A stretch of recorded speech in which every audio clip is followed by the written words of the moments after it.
Good morning to all of you.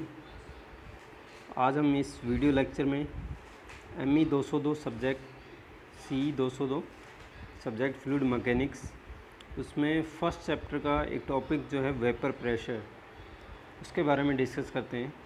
So what is vapour pressure and its importance, इससे related हम देखेंगे। उससे पहले हमें ये चीज़ समझना है कि what is evaporation and what is vaporisation and what is boiling. ये टर्म जो है इनसे फेमिलियर होना ज़रूरी है। इवेपोरेशन क्या है? फर्स्ट ऑफ ऑल, इवेपोरेशन क्या है? Evaporation is a process, mechanism where a liquid converts liquid to gas, where a liquid converts into gaseous phase at any temperature। पहली चीज़। दूसरा, अगर वेपराइज, अभी हम इनमें कंपैरिजन देखेंगे। वेपराइजेशन क्या होता है? When a liquid converts into gaseous phase into gas when heat is applied at the boiling temperature. Evaporation और वेपराइजेशन में क्या डिफरेंस है? ओके, कि हमें किसी लिक्विड को जो है, अगर हम यहाँ कोई लिक्विड लेते हैं, कोई हमारा जो पदार्थ जो है, सब्सटेंस जो है वो लिक्विड है। लिक्विड जो है वो सब्सटेंस जो है लिक्विड स्टेट से गैसेस स्टेज, या हम बोले वेपर, अगर लिक्विड है वेपर में या गैस में कन्वर्ट हो रहा है। अगर हम उसको हीट अप्लाई करके, एक्सटर्नल हीट अप्लाई करके उसको हम गैस में कन्वर्ट कर रहे हैं, तो वो जो मेथड जो कहलाएगा, वो प्रोसेस जो कहलाएगा, वो वेपराइजेशन कहलाएगा। और जब हम लिक्विड जो है गैस में कन्वर्ट हो रहा है, तो उसमें हम क्या कर रहे हैं? एक्सटर्नल हीट सप्लाई नहीं दे रहे हैं। ओके, एक्सटर्नल हीट हम नहीं दे रहे हैं। एक्सटर्नल हीट जो एनर्जी जो ले रहा है लिक्विड, वो सराउंडिंग से ले रहा है, लेकिन वो लिक्विड से गैस में कन्वर्ट हो रहा है। उस प्रोसेस को जो है कहते हैं इवेपोरेशन। ओके,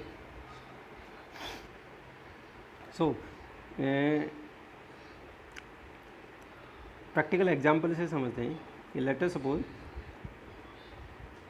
कि हमने कोई एक कंटेनर में जो है कोई लिक्विड भरा हुआ है, लेट अस सपोज वाटर भरा हुआ है, पानी भरा हुआ है, और उसको जो हम हीट दे रहे हैं, गर्म कर रहे हैं, बर्नर्स को ऑन करके जब हम उसको हीट दे रहे हैं, तो क्या वाटर गर्म हो रहा है।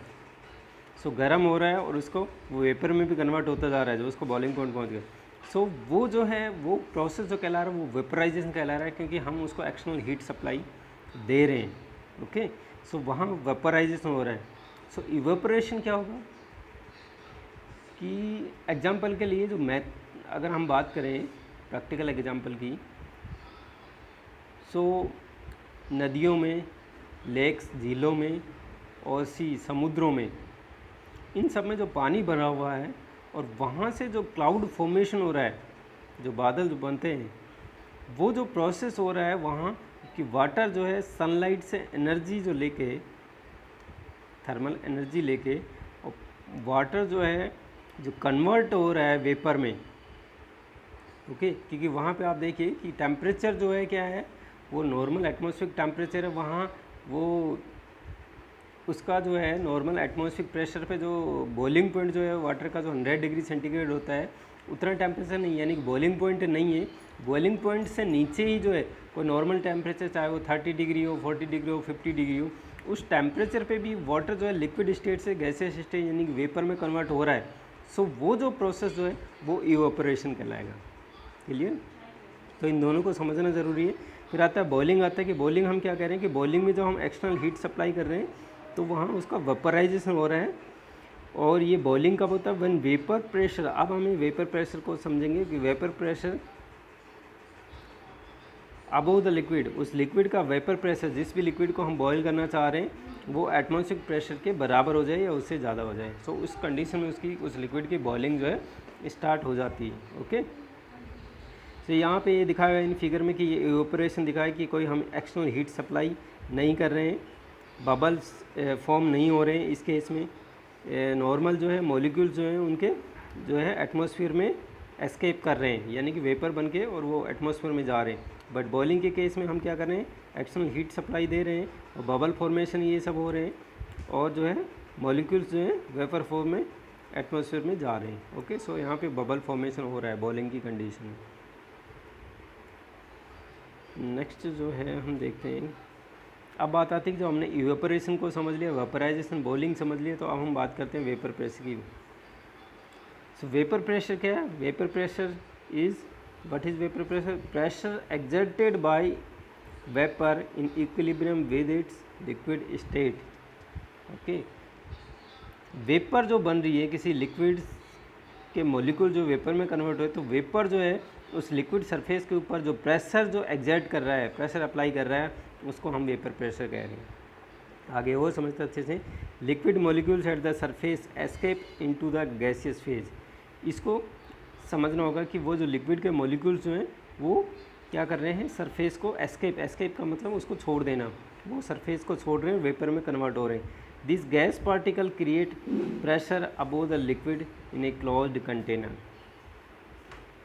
इसे हम समझते हैं, इसको यहाँ पे, यहाँ देखिए कि किस तरह से इवेपोरेशन है, वेपर प्रेशर क्या है। हर एक लिक्विड की ये टेंडेंसी होती है कि उसके मॉलिक्यूल्स जो है इवेपोरेट होने की कोशिश करते हैं। हर एक लिक्विड की इवेपोरेशन की टेंडेंसी होती है। सो इवेपोरेशन कब होता है? ये इवेपोरेशन जो है किसी भी नॉर्मल टेम्परेचर पे जो है पॉसिबल है। ओके, फॉर एग्जांपल के लिए एटमॉस्फेयर में टेम्परेचर जो है 30 डिग्री सेंटीग्रेड है। ओके, उस पर भी इवेपोरेशन जो है पॉसिबल है। तो इवेपोरेशन कैसे होता है? इवेपोरेशन जो है ओनली जो टॉप सरफेस है, यानी कि लिक्विड का जो सरफेस है, ये सरफेस के पे जो लेयर है, वहाँ के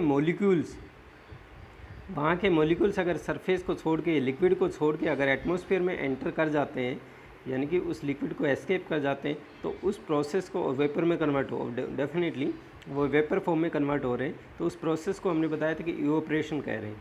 क्लियर? सो ये मॉलिक्यूल्स जो हैं इवेपोरेट हो रहे हैं, वो अब ये हो कैसे रहा है? इवेपोरेशन को थोड़ा समझना ये है कि ये मॉलिक्यूल जो है सरफेस पे, मॉलिक्यूल जो हैं वो आपस में जो आपस में उनके जो जिस बॉन्डिंग से वो बंधे हुए हैं, उनके बीच में मोलेकुलर अट्रैक्शन फोर्स है। अगर वो उस मोलेकुलर अट्रैक्शन फोर्स को पार कर जाएं, उस बॉन्डिंग को तोड़ दें, तो वो जो है उस सरफेस को जो है एस्केप कर जाएंगे, उस सरफेस को छोड़ देंगे और वेपर फॉर्म में कन्वर्ट होके वो मॉलिक्यूल जो है एटमॉस्फेयर में पहुंच जाएंगे। सो जनरली क्या होता है कि वो एनर्जी जो है, जो ओपन सरफेस में वो सनलाइट से, सन से एनर्जी लेके या एटमॉस्फेयर से एनर्जी लेके मॉलिक्यूल्स जो हैं वो जो है, सभी मॉलिक्यूल्स नहीं, कुछ मॉलिक्यूल्स जो हैं वो उस एनर्जी लेवल को क्रॉस कर जाते हैं कि वो जो मोलेकुलर अट्रैक्शन फोर्स है उसको क्रॉस कर जाते हैं। उसको क्रॉस करते ही उनका बॉन्ड जो है वो टूट जाता है और वो मॉलिक्यूल्स जो है वो सरफेस में जो है एस्केप कर देते हैं। जैसे यहाँ दिखाया कि कुछ जो है मॉलिक्यूल्स इवेपोरेट होके एटमॉस्फेयर में पहुँच गए। तो ये जो प्रोसेस जो है इवेपोरेशन, ये कंटिन्यूसली चलता रहता है। फॉर एग्जांपल के लिए बात करें समुद्रों में, नदियों में, झीलों में, वहाँ पे जो पानी जो है वो कंटिन्यूसली जो वेपर में कन्वर्ट होके और क्लाउड फॉर्मेशन, जो बादल जो बनते रहते हैं, ये प्रोसेस जो है इवेपोरेशन है। दूसरा अगर बात करें हम, अगर हमारे जो वेट क्लॉथ्स है, गीले कपड़ों को जो सुखाया है हमने, तो वहाँ पे वो इवेपोरेशन प्रोसेस से जो है क्या हो रहे हैं, वो ड्राई हो रहे हैं। और अगर किसी गार्डन में अगर पानी दिया हुआ है, वहाँ पे जो है ज़मीन जो है गीली, तो वहाँ पे क्या है, वो इवेपोरेशन प्रोसेस से क्या हो रहा है कि वो जो है जो मॉइस्चर है वो क्या है, वो वेपर में कन्वर्ट होके और इवेपोरेट हो जाता है, एटमॉस्फेयर में चला जाता है। और सिमिलरली हमारी बॉडी के ऊपर जो है अगर पसीने आ रहे हैं, तो वो भी जो है इवेपोरेशन प्रोसेस है, वो क्या हो रहे हैं, वो हमारी बॉडी जो है वो स्वीट्स जो हैं, पसीने जो हैं वो सूख जाते हैं और हमारी बॉडी उसके बाद में कूल हो जाती है। तो प्रोसेस जो इवेपोरेशन हो रहा है कि मॉलिक्यूल्स जो है क्या कर रहे हैं, अपने जो है पेरेंट जो सरफेस है उसको छोड़ के और एटमॉस्फेयर में एस्केप कर जाते हैं, तो उसको इवेपोरेशन कह रहे हैं। ओके, सो ये इवेपोरेशन प्रोसेस जो है, ये अगर ओपन एटमॉस्फेयर में हो रहा है तो ये कंटिन्यूसली मॉलिक्यूल्स जो क्या कर जाएंगे, एटमॉस्फेयर में चले जाएंगे। ओके, इस कंटेनर से, फॉर एग्जांपल कि हमने क्या किया, इस कंटेनर को जो है क्या कर दिया, ऊपर से ढक दिया है, अब हमने इसको क्लोज कर दिया। अब क्या होगा, कंटिन्यूसली मॉलिक्यूल्स तो अब भी एस्केप करेंगे, इवेपोरेशन तो अब भी होगा। अब ये मॉलिक्यूल जो है ये ऊपर जो खाली जो जगह है, सिर्फ खाली जगह इसी में, इसी स्पेस में ही ये रहेंगे। सो कंटिन्यूसली क्या होगा, वेपर जो है वो मॉलिक्यूल जो है वेपर फॉर्म में कन्वर्ट हो रहे हैं, इवोपरेशन हो रहा है, और वेपर जो है इस स्पेस में जो है इकट्ठी होती जा रही। बट जो है साथ में जो है कंडेंसेशन भी चलता रहता है, कि जो है कंडेंसेशन क्या होता है कि दोबारा से जो वेपर जो है ये जो गैसियस फॉर्म में है वो लिक्विड में कन्वर्ट होता है, तो साथ में कंडेंसेशन भी चलता रहता है। कुछ समय बाद में ये इक्विलिब्रियम स्टेट में आ जाता है, इवोपरेशन होता रहता है और दूसरी तरफ कंडेंसेशन भी होता रहता है, और इस कुछ समय बाद में ये जो दोनों प्रोसेस में इक्विलिब्रियम स्टेट में आ जाता है। जितना इवोपरेशन हो रहा है उतना ही क्या हो रहा है, कंडेंसेशन हो रहा है। सो ये मॉलिक्यूल्स जो हैं यहाँ जो वेपर में कन्वर्ट हो गए, तो वो अब क्या कर रहे हैं, वो इस सरफेस के ऊपर एक प्रेशर एग्जर्ट करते हैं, प्रेशर अप्लाई करते हैं। वो वेपर जो बनी है, वो मॉलिक्यूल जो यहाँ से छोड़ के वेपर में कन्वर्ट हो गए, वो इस सरफेस के ऊपर एक प्रेशर अप्लाई करते हैं, और उसी प्रेशर को जो है वो वेपर प्रेशर बोला जाता है। उस प्रेशर को हम क्या कहते हैं, वेपर प्रेशर। ओके, जिसकी हम बात कर रहे थे। सो क्या हो रहा है, वेपर प्रेशर क्या है कि मॉलिक्यूल्स जो हैं वेपर में जो कन्वर्ट हो गए, वो वेपर उस सरफेस के ऊपर, उस लिक्विड के सरफेस के ऊपर कितना जो है फोर्स जो है, प्रेशर जो है अप्लाई कर रहा है, वो प्रेशर जो है वो वेपर प्रेशर कहलाएगा। क्लियर? सो ये वेपर प्रेशर के बारे में था। अब इस वेपर प्रेशर की इम्पोर्टेंस क्या है, इस चीज़ को हमें समझना है कि वेपर प्रेशर की इम्पोर्टेंस क्या है। हम एग्जाम्पल के लिए लेते हैं कि फॉर एग्ज़ाम्पल यहाँ पे हम इस फिगर में देखते हैं, लेट अस सपोज कोई एक पाइप में से फ्लूइड फ्लो हो रहा है, कोई लिक्विड फ्लो हो रहा है, एक फ्लो सिस्टम है। तो ये जनरली जो हैपन होता है किसी भी फ्लो सिस्टम में। फ्लो सिस्टम मीन्स कोई जो इसमें से कोई फ्लूइड जो है फ्लो कर रहा है जिस सिस्टम में से, फ्लो सिस्टम। फॉर एग्जाम्पल कि यहाँ जैसे कोई पाइप दिखाया हुआ है, तो इस पाइप में से कोई फ्लूइड जो है वो फ्लो कर रहा है। कहीं पे कोई रीजन एक ऐसा आया, कहीं पे कोई रीजन ऐसा है कि जहाँ पे जो है उसका प्रेशर जो है, उस लिक्विड का प्रेशर ड्रॉप हो जाता है, और ड्रॉप होकर इतना आ जाता है कि उसके वेपर प्रेशर के बराबर या उससे कम चला जाता है। हर एक फ्लूइड का किसी पर्टिकुलर टेम्परेचर पे वेपर प्रेशर फिक्स होता है, उसका वेपर प्रेशर फिक्स होता है। सो किसी भी रीजन से, किसी भी कारण से किसी जगह पे क्या हुआ, उस फ्लो सिस्टम में प्रेशर जो है, उस लिक्विड का प्रेशर जो है डाउन हो गया, कम हो गया, डिक्रीज हो गया, और इतना जो है डिक्रीज होके वो उसके वेपर प्रेशर के बराबर या उससे कम आ गया, तो क्या होगा। अभी हमने जो बात की थी बॉइलिंग के केस में, कि बॉइलिंग कब होता है कि किसी फ्लूइड का वेपर प्रेशर जो है क्या हो जाए, वहाँ पे बॉइलिंग स्टार्ट हो जाएगी। कब कि किसी फ्लूइड का प्रेशर जो है उसके वेपर प्रेशर के बराबर या उससे कम आ जाए। तो यहाँ पे क्या होगा, वहाँ पे उस लिक्विड में बॉइलिंग स्टार्ट हो जाएगी। बॉइलिंग मीन्स वहाँ पे बबल फॉर्मेशन जो है वो शुरू हो जाएगी। वहाँ पे गैस या बबल्स जो हैं उस लिक्विड के, और या डिजोल्ड जो गैसेस हैं वहाँ पे बबल फॉर्मेशन होगा। तो यहाँ पे आप देख रहे हैं कि जैसे ही यहाँ पे फॉर एग्जांपल के लिए इस रीजन में जो है प्रेशर ड्रॉप हुआ, तो यहाँ से क्या हुआ, जो बॉइलिंग जो स्टार्ट हुई, तो ये बबल फॉर्मेशन हुआ, जैसे लिख रखा है कैविटेशन बबल्स जो हैं वो बन गए। ये बबल्स जो हैं, यहाँ जो ये बबल्स बने, ये बबल्स जो हैं उस फ्लोइंग फ्लूइड के साथ में आगे बह जाते हैं, और उनका साइज़ भी जो है बढ़ सकता है। यहाँ पे दिखाया गया है कि बबल्स जो है एक्सपेंड हो रहे हैं, बबल्स कोशिश करते हैं अपना साइज जो है वो बढ़ाने की। सो यहाँ पे बबल्स जो है उनका ग्रोथ भी हो सकता है। यहाँ बबल्स जो है साइज़ में बड़े हो गए, बट ये बबल्स जो हैं ये स्टेबल नहीं है। ये जो बुलबुले जो बने हैं उस लिक्विड में, ये स्टेबल नहीं है। सो क्या होगा कि आगे चलने के बाद में किसी ऐसी जगह जहाँ हाई प्रेशर रीजन है, जहाँ उस क्षेत्र में जहाँ पे प्रेशर ज़्यादा है, उस हाई प्रेशर रीजन में जाके ये अपने आप को जो है उस हाई प्रेशर को सहन कर नहीं पाते हैं ये बबल्स, और वहाँ उस रीजन में जाके ये क्या हो जाते हैं, कोलैप्स हो जाते हैं, फूट जाते हैं। यहाँ पे देखो लिखा हुआ है कि bubble collapses and releases intense energy. अब जब ये बबल्स जो कोलैप्स हो रहे हैं तो वहाँ पे हाई एनर्जी वेव जनरेट होता है। हाई एनर्जी कैसे जनरेट होता है कि जब भी बबल्स ये कोलैप्स हो रहे हैं, फूट रहे हैं, तो चारों तरफ का जो लिक्विड है वो क्या होता है, वो यहाँ पे फोर्सली रन करता है, वो दौड़ता है इस खाली जगह को, क्योंकि जगह खाली होगी इसको भरने के लिए। तो आपस में वो जो लिक्विड जो आपस में टकराते हैं, तो वहाँ क्या है, हाई इंटेंसिटी की एनर्जी जनरेट होती है, हाई इंटेंसिटी की वेव, हाई एनर्जी की वेव्स जनरेट होती हैं, सो वो हमारे लिए क्या है, वो नुकसानदायक है या फ़ायदे की बात है, वो चीज़ हम देखते हैं। अगर ये बबल्स इस जो पाइप का जो मटेरियल है इसके आसपास अगर कोलैप्स हो रहे हैं, अगर इसके आसपास जो है अगर ये कोलैप्स हो रहे हैं, तो वहाँ पे जो हमने अभी बात की थी कि हाई इंटेंस एनर्जी जो रिलीज हो रही है, वो इंटेंस एनर्जी जो है वो इस पाइप के मटेरियल को जो है नुकसान पहुँचा सकती है।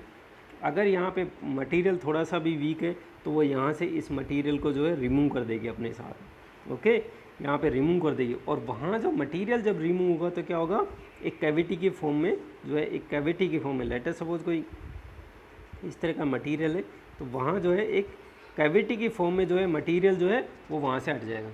सो क्या होगा, जब भी वो बबल्स कोलैप्स हो रहे तो हाई इंटेंसिटी की जो एनर्जी जो जनरेट हो रही है, तो इंटेंस एनर्जी जो है अपने साथ में जो है क्या कर सकती है, वो जो बिल्कुल जस्ट इसके पास में जो मटेरियल है वहाँ उसको नुकसान पहुँचा सकती है, उस मटेरियल को उखाड़ सकती है, ओके।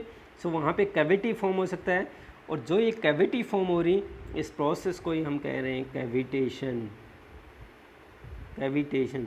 सो क्या ये बेनिफिशियल है? नहीं, ये कैविटेशन जो है नुकसानदायक, क्योंकि उसने हमारे पाइप के मटेरियल को जो है क्या कर दिया, ख़राब कर दिया, उसने पाइप के मटेरियल को इरोड कर दिया है, उसके पाइप के मटेरियल को नुकसान पहुंचाया, वहाँ से उखाड़ दिया। सो कैविटेशन कभी भी जो है डिज़ायरेबल नहीं है, अनडिज़ायरेबल है, ये हमारे लिए हार्मफुल है। सो इसलिए जो है कैविटेशन ना हो, इसके लिए ये चीज़, इस चीज़ का ध्यान रखा, जहाँ तक है कंट्रोल किया जा सके तो कंट्रोल करना चाहिए कि प्रेशर जो है वो वेपर प्रेशर से कम नहीं जाए किसी भी रीजन में, किसी उस फ्लो सिस्टम में, अदरवाइज कैविटेशन होने के चांसेस हैं। तो ये जो है कहीं पे पाइप फ्लो सिस्टम है, या जो अपने टरबाइन होते हैं, हाइड्रोलिक टरबाइन होते हैं वहाँ पे, या फिर हाइड्रोलिक पंप जो होते हैं, तो इनमें जो है ये चांसेस काफ़ी होते हैं कि वहाँ पे जो है, क्योंकि प्रेशर वहाँ पे कंटिन्यूसली चेंज होता रहता है हाइड्रोलिक मशीन्स में, तो वहाँ किसी रीजन में अगर जो है लेट अस सपोज टरबाइन के आउटलेट पे अगर वहाँ पे प्रेशर जो है ड्रॉप हो रहा है, और प्रेशर ड्रॉप होकर उसके वेपर प्रेशर के बराबर उससे कम चला गया, तो वहाँ पे क्या है, चांसेस हैं कि वो जो है बबल्स बनेंगे, और वो बबल्स जो है जैसे ही वो फिर कोलैप्स होंगे तो वहाँ पे वो फिर कैविटेशन के चांसेस हैं। सो कैविटेशन जो है, वेपर प्रेशर का इंपॉर्टेंस क्या हो कि वेपर प्रेशर से रिलेटेड क्या है, एक जो है फिनोमिना है जिसको हम कैविटेशन कह रहे हैं, ओके। सो ये जो है इस चैप्टर जो है, फर्स्ट चैप्टर जो था introduction and properties of fluid, उसका जो है ये लास्ट टॉपिक था फर्स्ट यूनिट का। सो फर्स्ट यूनिट यहाँ पे जो है कंप्लीट होती है, इसके बाद में जो है नेक्स्ट वीडियो में हम नेक्स्ट यूनिट डिस्कस करेंगे। Thank you.